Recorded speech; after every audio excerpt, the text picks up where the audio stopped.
Hi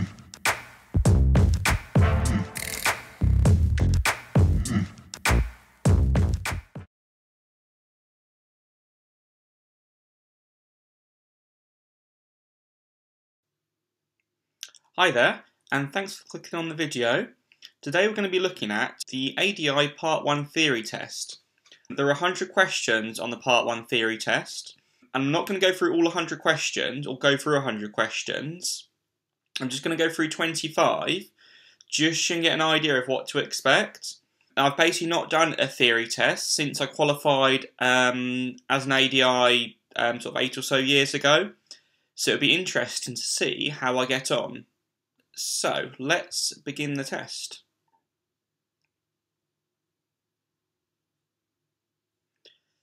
So, what have we got to start with? Traffic light ahead of you is showing an amber light. Which colour will show next?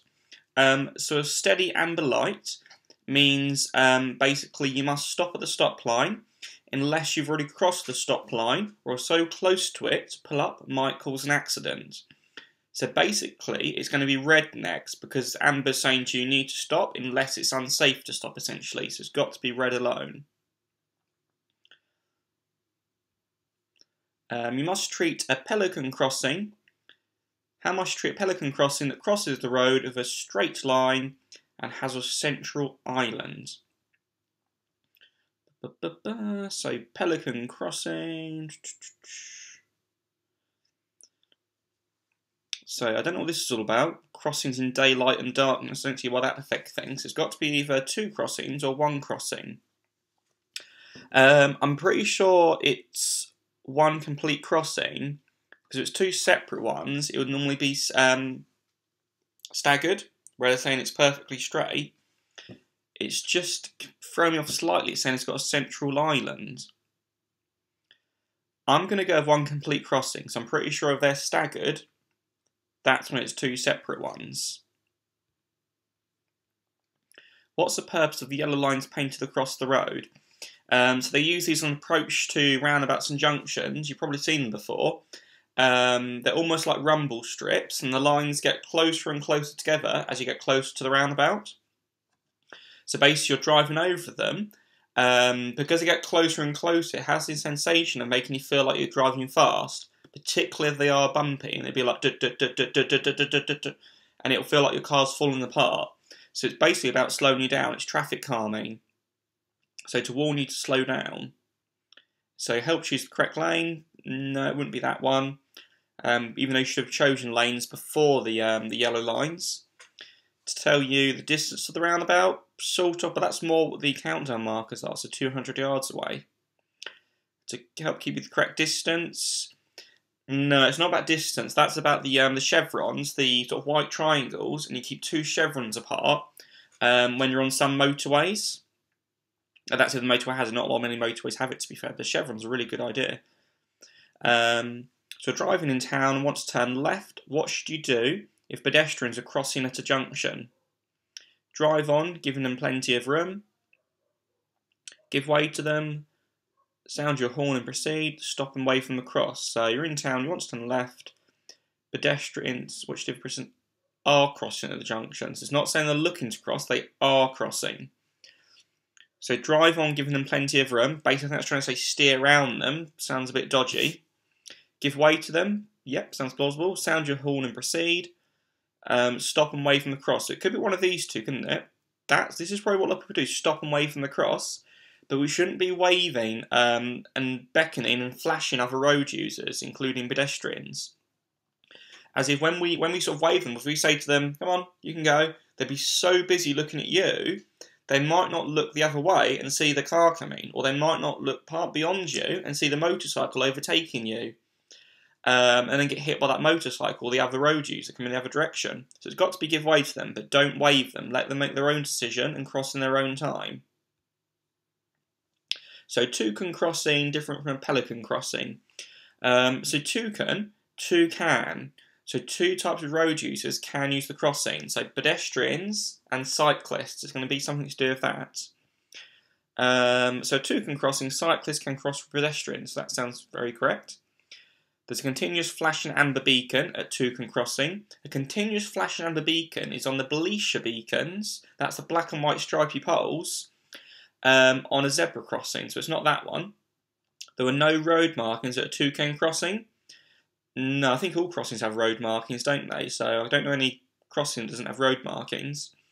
At a Toucan Crossing, you only stop if someone's waiting to cross. That sounds more like a zebra crossing again. So it's got to be that one. And it's just good to go through all the options to make sure you've definitely selected the correct answer, and also to really test your knowledge. So, like I say, when you say about flashing amber beacon, that should straight away think zebra crossing. Stop when someone's waiting to cross, zebra crossing. No road markings, there's not one I know of no road markings. That's a bit of a red herring, that answer. How will a school crossing patrol signal you to stop? So we're talking about a lollipop person. You can't say lollipop lady anymore, can you? It's lollipop person. By displaying a red light. No, they have their poles, don't they? By giving you an arm signal. Sort of. By pointing to the children on the opposite pavement. No, by displaying a stop sign, yeah. They kind of hold their pole out, don't they, just sort of in front of them. So, sort of an arm signal, not really. It's more they display their stop sign. So you're driving up to a roundabout. What should you do if a cyclist positioned to the left is signalling to turn right? So the answer is going to be giving them plenty of space. I'll look through the answers in a moment.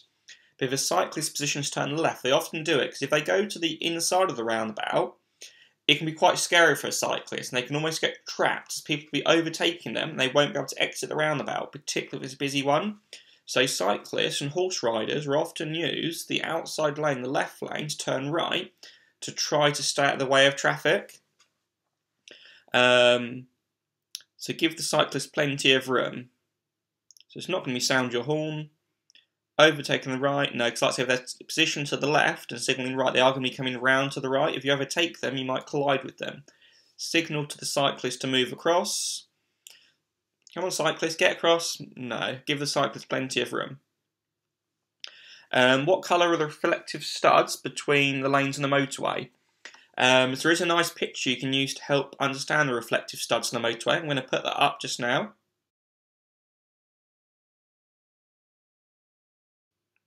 And the answer is going to be white. And if you look at that picture I just showed you, you'll know why it's white. There's no speed limit signs on the road. What would you suggest? What would suggest a 30-mile-an-hour speed limit? Hazard warning lines. So they're the big, long, white centre lines with small gaps. So long lines, small gap. So again, go through all the options to make sure you understand which option it is. Really make sure you know your stuff. You're going to be teaching learners to drive. You really need to know what these things are, these hazard warning lines, for example. Street lighting, yeah, sounds plausible. Pedestrian islands, yeah, again, sounds plausible. Double or single yellow lines, sounds plausible again. And again, make sure you know what double and single yellow lines mean. So double yellow lines, you must not, no waiting at any time. Single yellow lines, no waiting during the time shown on the sign. You are allowed to stop, to load or unload your vehicle on double or single yellow lines, or why passengers board or alight. So this is stuff you really should know without needing to look in the highway code for it. So it's going to be street lighting, because the highway code says a 30-mile-an-hour road is normally indicated by a road that has street lighting. Basically a built-up area with street lighting.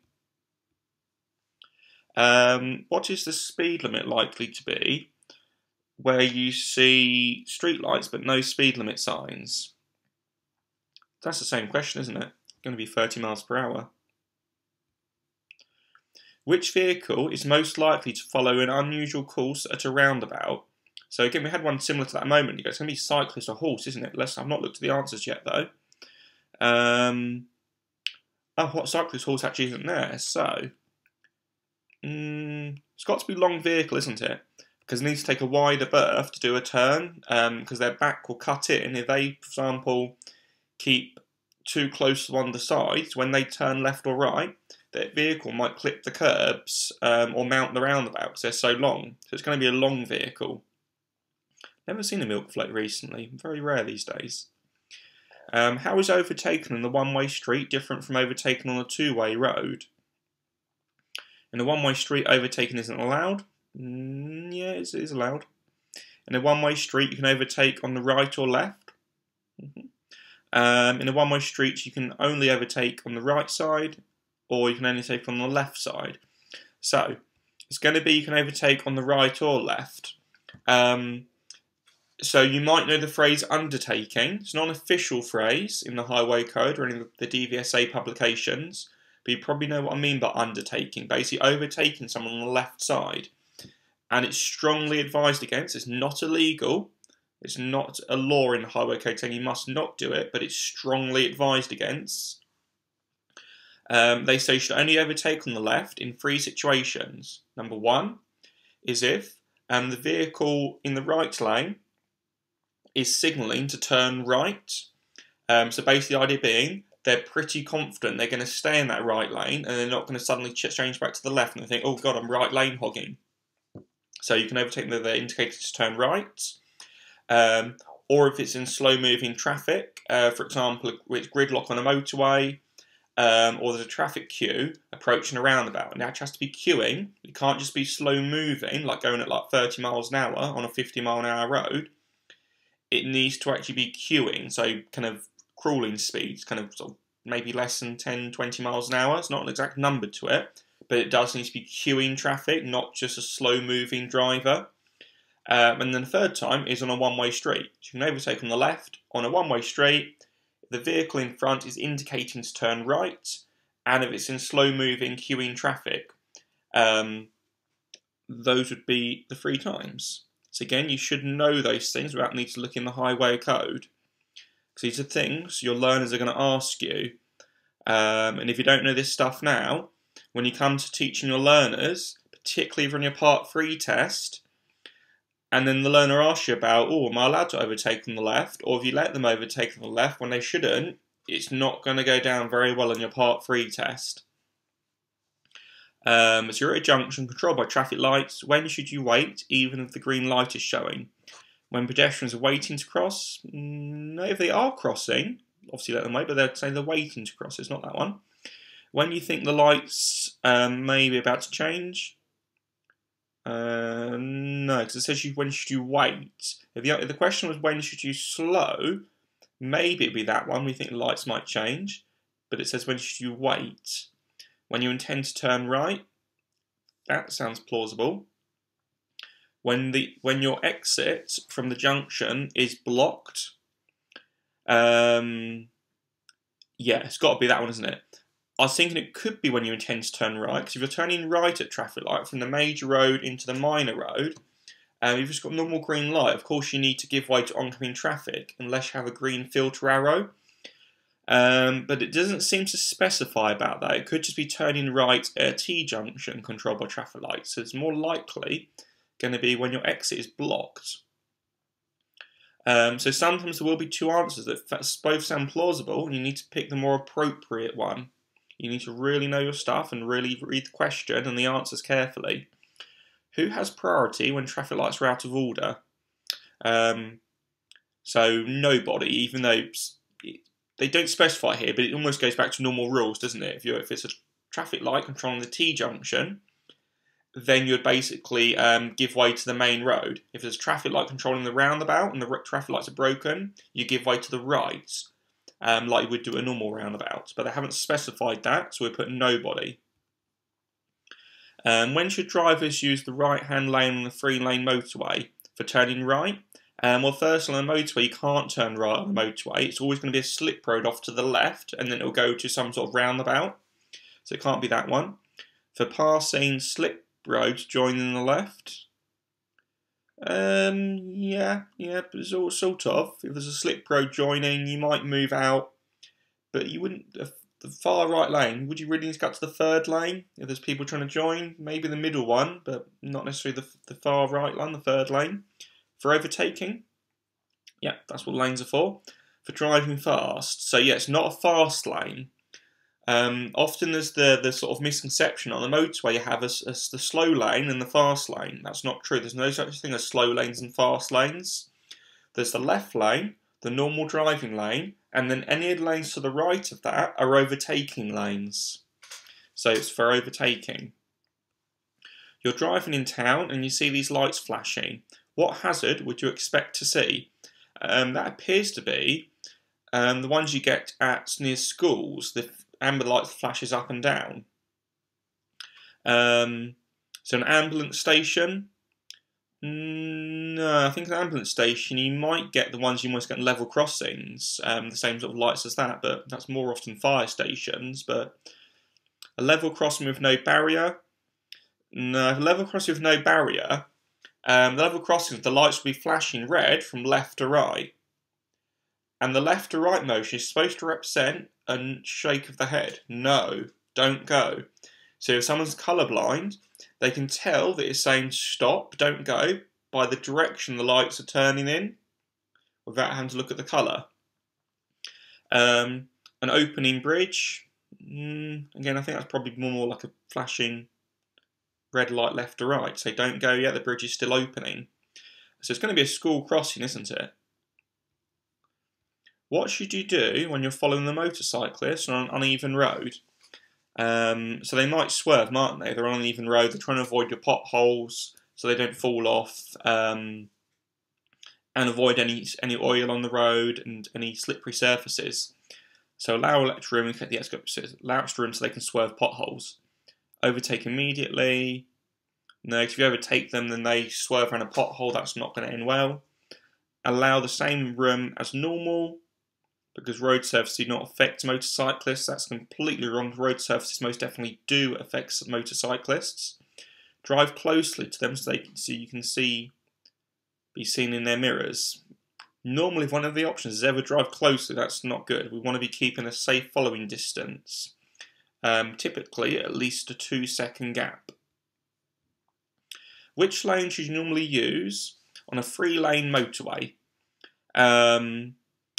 So, it's going to be the left lane, isn't it? Even though a lot of drivers would use the centre lane, the middle lane hog, which is now illegal. And you could be quite easily stopped by the police and fined for that. So normally, use the left lane. The left lane is the normal driving lane, as it's often known as. Centre lane, the right lane, or the right lane, all the other options for overtaking. It doesn't mention about overtaking, it just mentions normally. When are you allowed to use your vehicle's hazard warning lights? So hazard warning lights 2 times.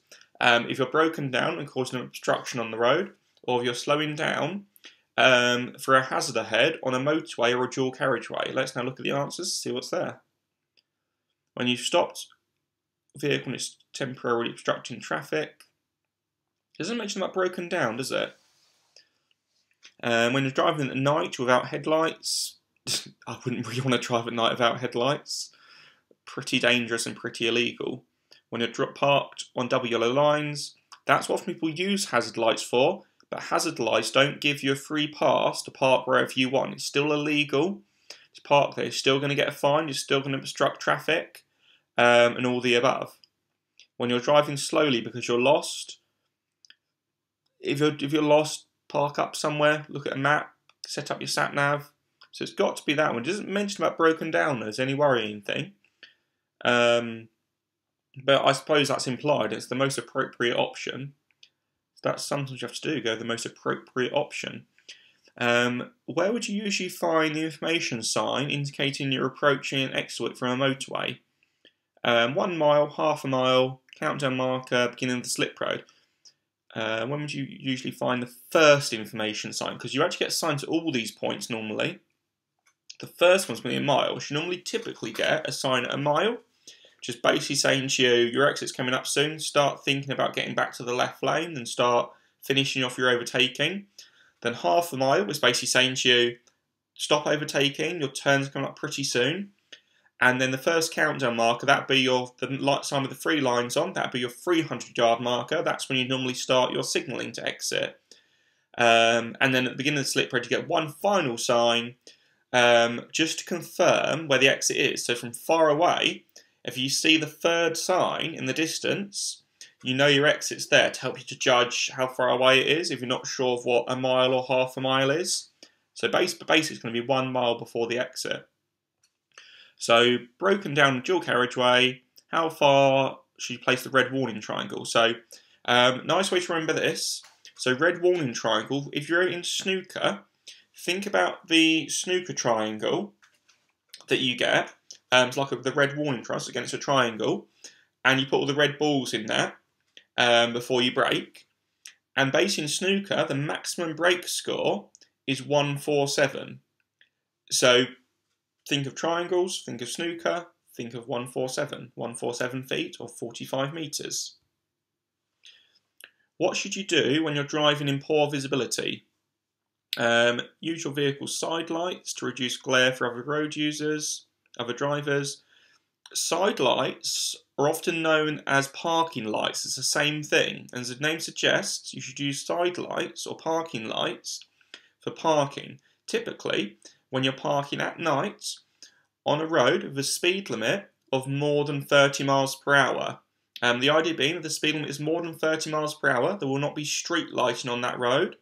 Because we know if the road's 30 miles an hour or lower, there'll be street lighting as per the previous questions. So, side lights for if you're parking at a road at night with a speed limit of over 30 miles per hour, i.e. an unlit road.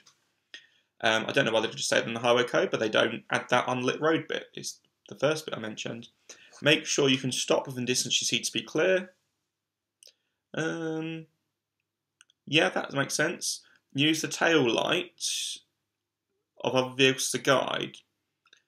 Yeah, just copying the car in front. That doesn't sound very safe. Make sure you can stop within your thinking distance. That wouldn't make sense because your thinking distance, how long it takes for you to think about stopping when the vehicle in front brakes quickly. So you need your thinking distance plus then actually your braking distance. So thinking distance isn't enough. It's got to be this one. Make sure you can stop within distance you see to be clear. When should you use hazard warning lights? That's a repetition, that question. So we're going to go for that one again. You're waiting to emerge from a junction.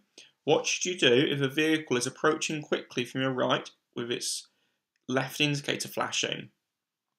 Cancel your signal to avoid confusion. I don't see why it would confuse them. Assume the vehicle is turning left and proceed. The word assume I don't really like. Do we want to be assuming things when we're driving? Particularly it mentions about they're approaching quickly from the right.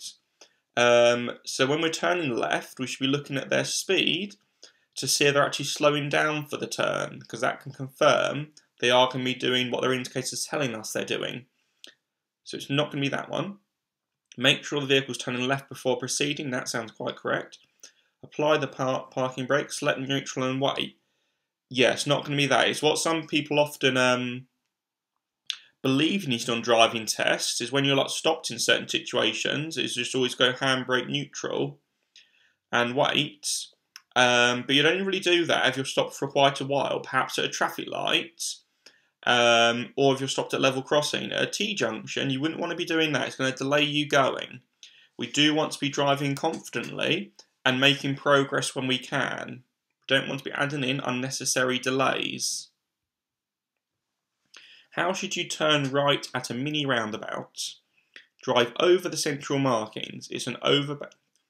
Repeat myself, it's a roundabout, not an overbout. So we're not supposed to go over the central markings. Legally, there's actually a law. You must go round the central markings unless your vehicle is incapable of doing so. For example, a large vehicle. Take the most direct route. So that's kind of saying the same thing, just cutting across and doing the most direct route, cutting across the roundabout. Take the shortest route. That's the same sort of thing. Drive around the central markings. Yeah, that's correct. We need to go around the central markings. Often they make the blob in the middle quite large or even raised as traffic calming. Because if you follow the rules, it will slow you down for maybe a hazard. Maybe after the mini roundabout, there's a school, or maybe the mini roundabout has quite a few accidents in the past. So they're trying to put the mini round, you have to steer around it to encourage you to slow down into it to reduce the risk of getting into a collision at that roundabout. So I'm going to leave it with those 25 questions. I know one or two of them were repeated. I'm just going to see how I did for the moment. So review. So 25. Let's see how I did.